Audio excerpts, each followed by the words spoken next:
The New York Mets have made multiple sneaky moves for their team right now, adding on more pieces in an area that desperately needed it, as David Stearns continues to be super active over these last couple of days. And on top of that, it is not the only move that they have made in this span. A lot is going on with the New York Mets right now, as we've seen a whole lot of changes in the best way possible have come to this team, with the Mets adding a few different pieces thus far, and they just showed that they weren't done. Making another sneaky signing for a guy who is an absolutely excellent veteran to bring in, and on top of that, also is someone who has shown that they are still effective, even as an older player in this MLB. The Mets, they need more bullpen help. That's always been a thing, especially after losing Edwin Diaz, who is the one consistent arm. We knew they had to make a few different signings. They obviously made the Devin Williams, the Luke Weaver deals, and have continued to make moves since then. Obviously, in the Freddie Peralta trade, they landed another relief pitcher, which is great news. So right now, we are seeing the Mets do exactly what had to get done,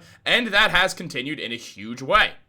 But before we get into all the news today, guys, we're proud to announce this video is brought to you by Kalshi. And if you sign up using the code DIGESTMLB, then you will get $20 when you trade your first 100. Kalshi is the largest prediction market in the United States, and on their platform, you can trade yes, no on real-life events such as sports, elections, news, and pretty much everything. Now, whether you're in California, Texas, New York, or anywhere, Kalshi is live in all 50 states. Now, for sports fans, this is excellent, as you can trade on real game outcomes, playoff chances, player performances, and much more. For instance, as we know, the NFL playoffs are in full swing right now, and with the AFC Championship being on fire between the Broncos and the New England Patriots, I will be trading on the Patriots, and when I trade $10 and when the Patriots do win that game, I will be making $15. But it goes farther than that as well,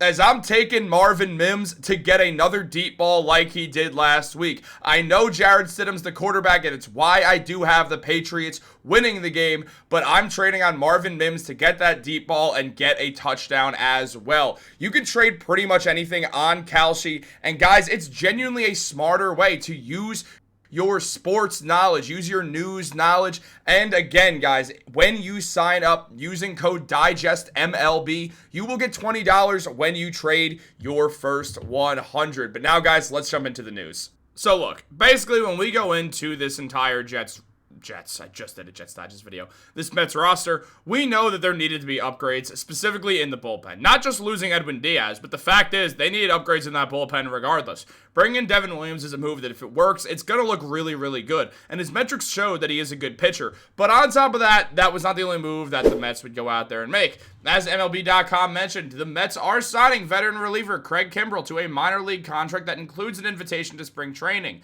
Now, the club has not confirmed the deal, but now it's confirmed, which will net Kimbrel $2.5 million if he makes the major league team, according to Will Salmon. And we're going to be honest, guys, I fully expect Kimbrel to make the major league team. Look, here's the thing.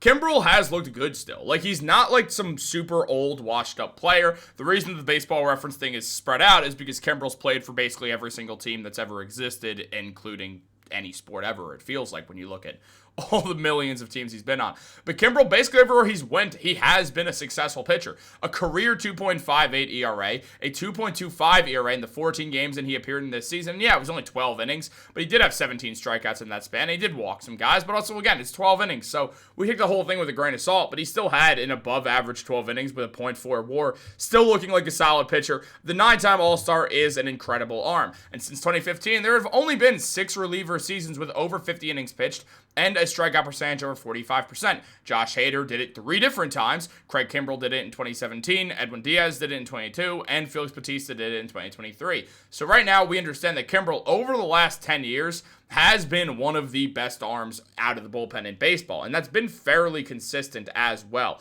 Now, the Mets, their bullpen needed more help. And Kimbrel adds more help to this team. I mean, look, Williams, Weaver, both good arms. AJ Minter, when he's been healthy, has looked good. Same goes for Brooks Raley when he's been healthy. So that's all great. Obviously, Luis Garcia was a new signing as well. He's been in the MLB forever and will give them another stable veteran to have on the team. On top of that, we do see where things got a little bit more up in the air. I mean, I do love Tobias Myers, if I'm being honest. I've seen everything that I've seen about him thus far. He really does look like a very nice relief pitcher to add onto the team, and I do think was a very, very sneaky great pickup in a deal centered around Freddie Peralta that also netted the Mets someone who, again, he's young. He's got a lot of club control, and on top of that, he just looks solid. So there is a lot to like about what's going on with these Mets moves right now. Kimbrel, though, he still looks good. I mean, look, right now the pitching run value is about at average from last season, but a lot of the metrics still looked good. He's still not letting people hit the ball hard. He's still striking everyone out. He's getting people to whiff. The exit velocity is not there. Again, he's not letting people hit the ball hard. Yeah, he doesn't have the best the fastest fastball in the world, but he gets the job done regardless. And overall, has still been a good pitcher. He's a guy who walks people. That's just always been a part of his game. It's a part of how he plays baseball. But look, he's great. We know Kimbrel's great. We know he's been great in the past. And if he keeps that 2.25 ERA out of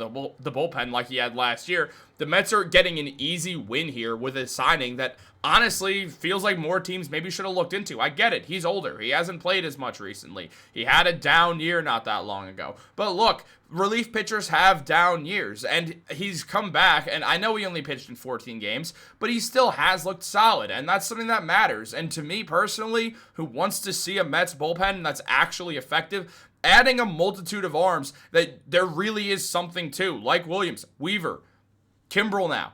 Adding these guys is helpful. They've really revamped this bullpen. And is that partially because they had money to spend because Diaz left? Yeah, maybe. But on top of that, it was obvious last season that whenever Diaz wasn't out there for the bullpen, especially after Minter went down, it just felt like there wasn't much to be excited about with this Mets bullpen as they were never consistent.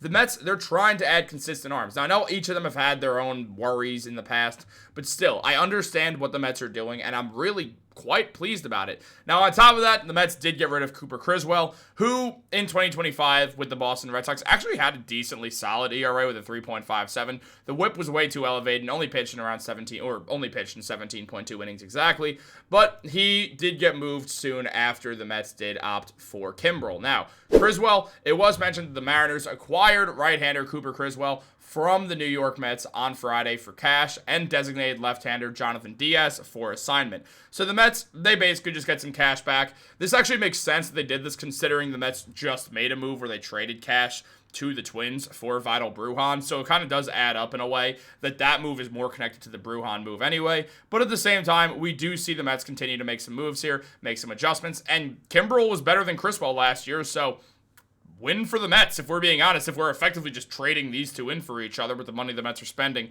on Kimbrel and trading out Kriswell and then also spending on Vidal Bruján. Feels kind of a win for the Mets in their last couple of moves. I like it. I'm a big fan of what the Mets are doing here. It's smart baseball. Kriswell obviously did actually have some really good numbers when it comes to the metrics. Not everything was great. He's got an interesting form at his arm, and it's worked, I mean, to a degree, but ultimately not a whole big sample size, so can only trust it so much. Now, we do see people excited about Kriswell, as mentioned right here by Corbin Young on Twitter. When the Seattle Mariners acquire a pitcher, we probably want to pay attention, even if it's Cooper Kriswell. After starting 18 games in 24, the Red Sox moved him into a relief role while spending most of the time at AAA in 2025. He lowered his arm angle 9 degrees to a career low, mainly because his vertical release point dropped over 2.5 inches, and the horizontal release shifted over 3 inches away from the midline. He threw significantly more cutters, especially to right-handed hitters at a 26% rate, and he peppered them high and away. Kriswell's cutter turned into a weak contact machine against right-handed hitters with a .077 WOBA and a .166 xWOBA. So everything looks good for this. For the Mets, yeah, they lose a guy who's definitely interesting, but at the same time, they add more veterans, and it's a veteran that, I mean, has been mainly trustworthy throughout his entire career. Guys, how do you feel about acquiring Kimbrel? Do you feel any sort of way about it? Like this video, subscribe, turn on post notifications. Have a great day. I will catch you all later.